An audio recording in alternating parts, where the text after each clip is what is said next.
मैंने इसे दफनाया। सही है, ये $10,000 का है। सच में? यह भविष्य के लिए है। यूं मुझे लगता है कि इंटरनेट की साजिश सही है। स्फिंक्स में अब सोना है, दुनिया के सबसे दुर्लभ झुंड की वजह से। दोस्तों, मैं आप पर भरोसा कर रहा हूँ, सोना मत चुराना। इस समय मैं सोच रहा था कि बाकी लड़के क्या कर रहे थे, तभी मैंने अपने ऊपर आवाज सुनी। जाहिद, हेलीकॉप्टर सुन रहे हो? मुझे यकीन नहीं हो रहा कि हम ये कर रहे हैं। किसी तरह लड़कों ने मिस्र की सेना और सरकार को मना लिया। वे हेलीकॉप्टर में उड़ सकते थे, जबकि जाहे और मैं खोज रहे थे। यह एक अद्भुत दिन है, लेकिन इस पूरे अनुभव का सबसे रोमांचक हिस्सा अभी देखना बाकी है। जब आप हमें द ग्रेट पिरामिड के ऊपर ले जाएंगे, तो आप कैमरे पर कुछ नई चीजें दिखाएंगे। कोई स्पॉइलर नहीं भाई, वीडियो और भी मजेदार होता जाएगा। गुप्त रहस्यों की तलाश के लिए इससे बेहतर जगह क्या हो सकती है? मेरा मतलब है, हम कहाँ हैं?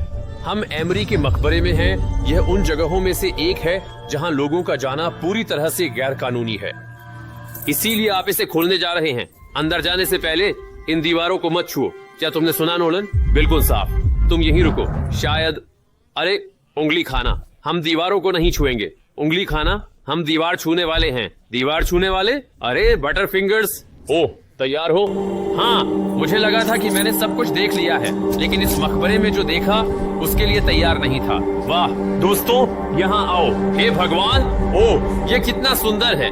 ये उस समय के उच्च पुजारी का मकबरा था, जो उस समय के पोप की तरह है। यहाँ किसी को भी प्रवेश की अनुमति नहीं है, क्योंकि ये रंग 4600 वर्षों के बाद भी। पूरे पिरामिड का अन्वेषण सुनिश्चित करने के लिए गाइड ने सुझाव दिया कि सबसे ऊंचे स्थान पर जाने से पहले हम पिरामिड के नीचे 300 फीट गहराई में सबसे निचले बिंदु पर रुकें।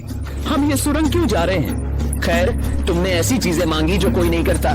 फिरौन सिर्फ ऊपर जाने की सीढ़ी नहीं बनाते थे अपनी मम्मी और खजाने की सुरक्षा के लिए। पिरामिड्स में 6-5 होने पर मुझे पछता है। हाँ, ये बेवकूफ चुनाव था। भाई देखो सुरंग कितनी गहरी है। मुझे लंबा होना पसंद नहीं है। बताओ, क्या हम आधे रास्ते पर हैं? नहीं, हम पास में हैं। और वह सच्चे बोल रहा था। सुरंग सैकड़ों फीट तक जाती रही। संकीर्ण रास्तों से 1 घंटे संघर्ष करने पर मेरे घुटने हो गए। जिमी, ऐसा लगता है जैसे हम जिंदा दबे हैं। आखिरकार हम नीचे पहुंचे। वाह, मैं सह सकता हूँ। रामी, क्या चक्कर आना सामान्य है? सिर्फ 300 फीट स्क्रॉल करोगे? मेरे घुटने खराब हैं जो दर्द करते हैं। वाह, ये काफी विशाल है। जब हमने पहली बार ये खोजा तो हम यहाँ आए इस विशाल कक्ष में और कुछ नहीं मिला। क्या यह खाली था या छलावा? उन्होंने केवल छलावा कक्ष बनाने पर ध्यान केंद्रित किया। इससे सवाल उठता है कि जो कक्ष मिला वह असली है या भी एक छलावा। यदि यह छलावा है तो खुफू का शरीर पिरामिड में हो सकता है, जिससे मिस्र के राजाओं की कब्रों के रूप में पिरामिडों का सत्यापन होता। यह छलावा कक्ष सभी पिरामिडों का सबसे गहरा बिंदु भी था। दोस्तों, मैं वह व्यक्ति बनने जा रहा हूँ जो सबसे गहरा गया। हम पिरामिड के सबसे निचले बिंदु पर पहुंच चुके हैं और अब ऊपर की ओर बढ़ रहे हैं। यहाँ से वही रास्ता हमें डॉ जाहिद से मिलने और पिरामिड की चोटी की ओर आरोहण शुरू करने में ले जाएगा। अब मुझे तुमसे 5 लोगों का चयन करने की आवश्यकता है जो हमारे साथ जाएंगे। सिर्फ 5? पीछे कौन खड़ा है? पत्थर, कागज, कैंची, शूट। अरे नोलन, तुम्हें जानकर अच्छा लगा। अरे फेरिस, इसलिए हम वापस गलियारे में लौट आए। राजा के कक्ष तक पहुंचने के पहले रास्ते पर थे।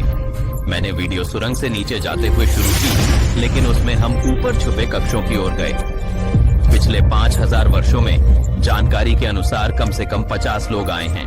ऊंचाइयों से डरने की बात कहने का यह समय उचित नहीं है। और मुझे बताने दो, यहाँ तक पहुँचना आसान नहीं था। इस सीढ़ी की चोटी ने चुनौती के अंतिम घंटे में एक और छोटा रास्ता दिखाया और हम पिरामिड की चोटी की ओर एक यात्रा पर हैं। ये कठिन है। अच्छा जिमी, अच्छा लड़का, झूठ नहीं बोलूंगा, मुझे लगा था कि ये बहुत आसान होगा। ये यहाँ क्या है? हम अब तीसरे कक्ष में हैं। हमारे नीचे 2 हैं, लेकिन सबसे महत्वपूर्ण